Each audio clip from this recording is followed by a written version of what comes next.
हरिओम गुरु प्रेमियों, ज्ञानी को मृत्यु का भय नहीं होता। शरीर को जल जाना होगा तो तुम्हारी सभी कोशिशें बेकार हो जाएंगी।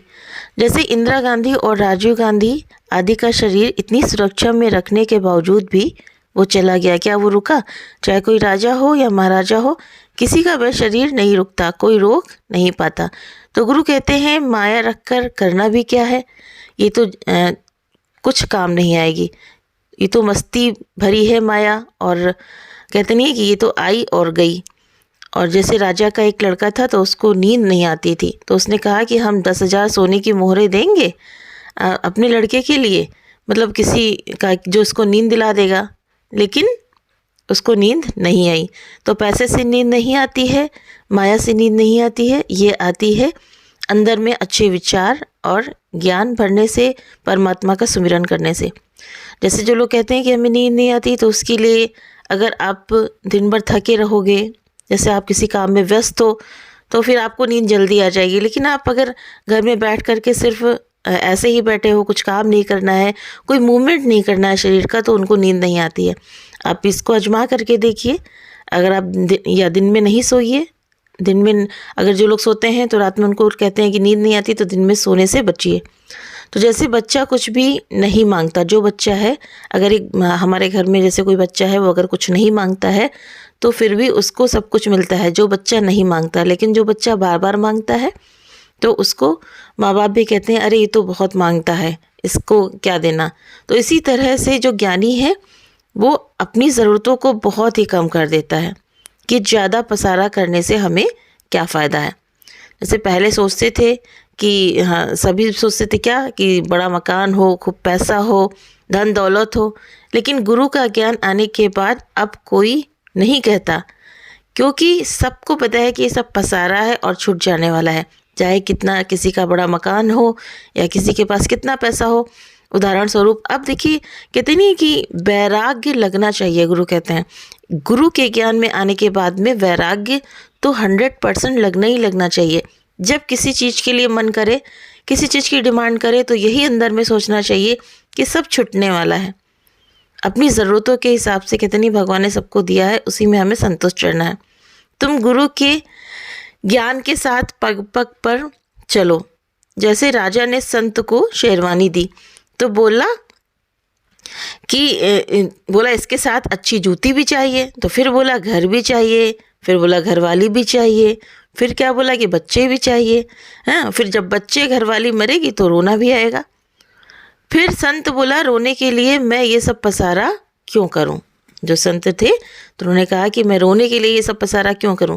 तो जब तुम गुरु के ज्ञान के साथ चलते हो तो तुम्हारा उठना बैठना सब बदल जाता है। सबकी रहनी में बदलाव आया है ना, भगवान ने कितना चेंज कर दिया। फिर तुम्हारा कोई साथ दे ना दे, बस तुम्हें गुरु की ही ज़रूरत होती है। और गुरु को तुमसे क्या है कि सच्चा प्रेम है ना। तो उसे तुम्हारे धन दौलत कपड़ों से गुरु को कोई प्रयोजन नहीं रहता।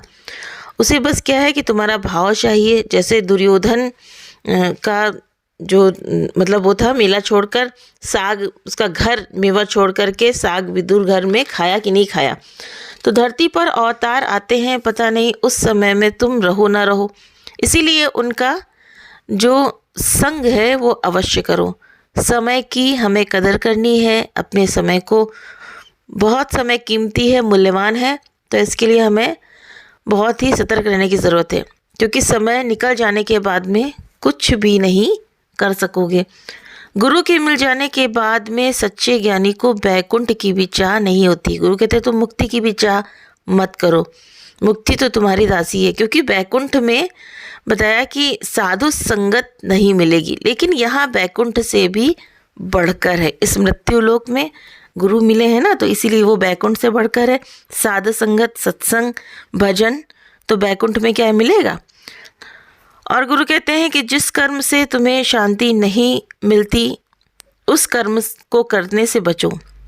कहते क्यों करते हो ऐसा कर्म, वो कर्म बेकार है जिससे तुम्हारा मन शांत नहीं अशांत रहता है। संसार में तुम्हारे मन को जहाँ सुख मिलता है वही प्रेम करते हो और मोह में फंस जाते हो। जैसे तुम्हारे लिए किसी ने कोई कुछ थोड़ा सा कर दिया परिवार वालों ने, तो तुम क्या करोगे, सोचोगे बहुत प्रेम कर रहा है। और गुरु कहते हैं जहाँ इस तरह का प्रेम जो होता है वो मोह में फंसाता है। तो गुरु कहते हैं क्या कि प्रेम सबसे करो, मोह किसी से नहीं करना है, सत्संग से भी मोह नहीं करना है, मोह कहीं नहीं करना है। और भगवान का शुक्राना हर हाल में हमें गाते रहना है, चाहे परिस्थिति हमारी कितनी भी खराब आए, विपत्ति कभी भी हमारी, मतलब कहते नहीं कि हमारा समय कभी प्रतिकूल होता है कभी अनुकूल होता है, ठीक है, लेकिन शुक्राना हमें नहीं भूलना है। हाँ, तुम्हारे पास अगर कोई विपत्ति कष्ट आएगा तो तुम्हारा मन जरूर कहेगा कि हे भगवान ये क्या हो गया, लेकिन फिर भी गुरु कहते हैं कि चाहे रोकर, चाहे गाकर, चाहे हंसकर, लेकिन भगवान का शुक्राना तुम मत भूलो। क्योंकि जब तुम भगवान की शरण में हो तो भगवान ही जानता है कि हमारी भलाई किस में है, वो जानता है ना। और गुरु क्या कहते हैं कि जो हमारा कर्म का बीज है, जैसे जो हमने पिछले जन्म में किए, पता नहीं कितने जन्मों में किए थे, तो वो हमें कर्म फल भोगना पड़ेगा, लेकिन गुरु की शरण में रहने से वो कर्म सूल की जगह कांटा बन जाता है, ठीक है। तो संसार में किसी के प्रति द्वेष भाव नहीं रखना है, क्योंकि सामने वाले के लिए जो भाव हम अपने अंदर रखेंगे वही भाव उसके अंदर पहुंचेगा। इसीलिए गुरु कहते सबके प्रति शुद्ध भाव रखो, प्रेम का। दादा भगवान के घर में क्या जगह की कमी थी? नहीं थी ना।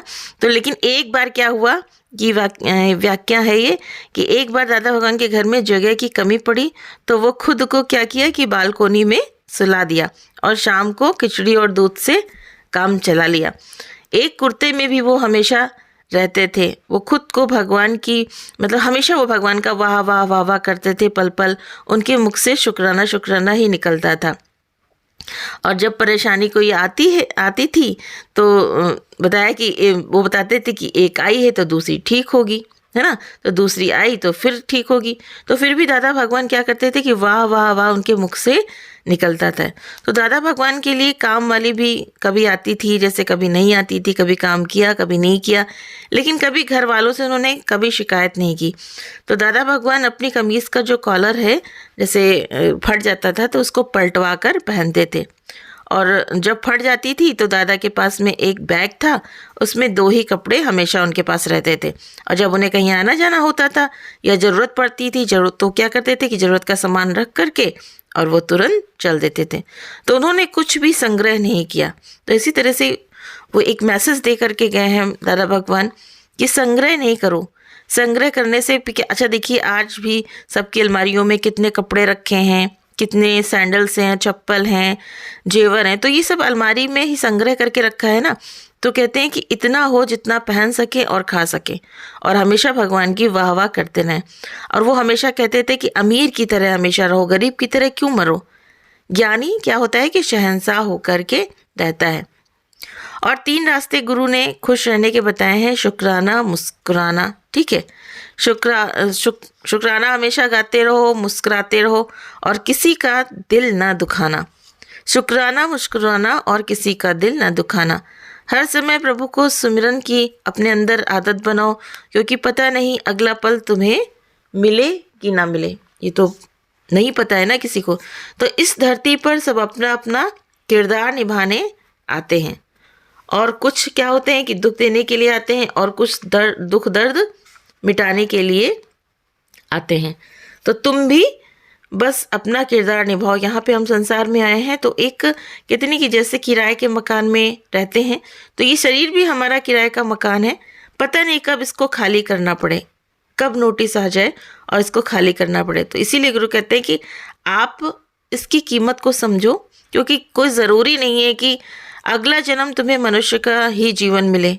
किसी भी योनि में जा सकते हो, सर्प की योनि में जा सकते हो, जैसे जैसे तुम्हारा भाव होगा। कहते अंत समय में हम जैसा सुमिरन करेंगे, जिस चीज़ का सुमिरन करेंगे, घर का, मकान का, पुत्र का, तो उसी कहते नहीं कि उसी योनि में जाते हैं।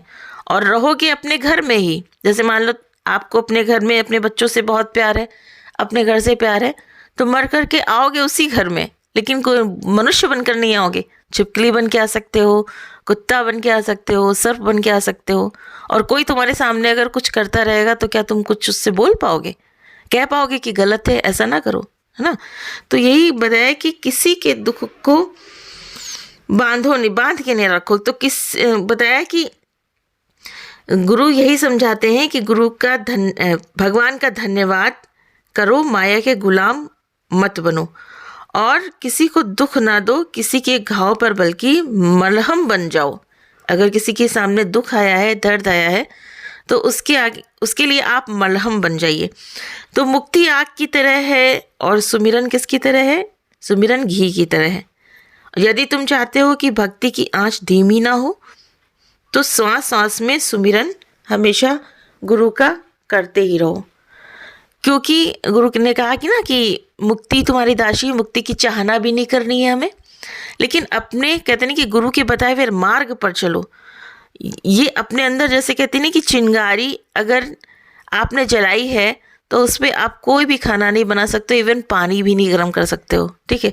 तो उसके लिए जैसे धधकती हुई अग्नि चाहिए, तो ठीक इसी तरह से भक्ति की भी जो आग है, अग्नि है, ये भी धधकती हुई होनी चाहिए। तो गुरु के शुक्राने हम सब मनाते रहें और हमेशा मुस्कुराते रहें, शुक्राना भगवान का करते रहें और किसी का दिल ना दुखाएं। हरिओम तत्सत।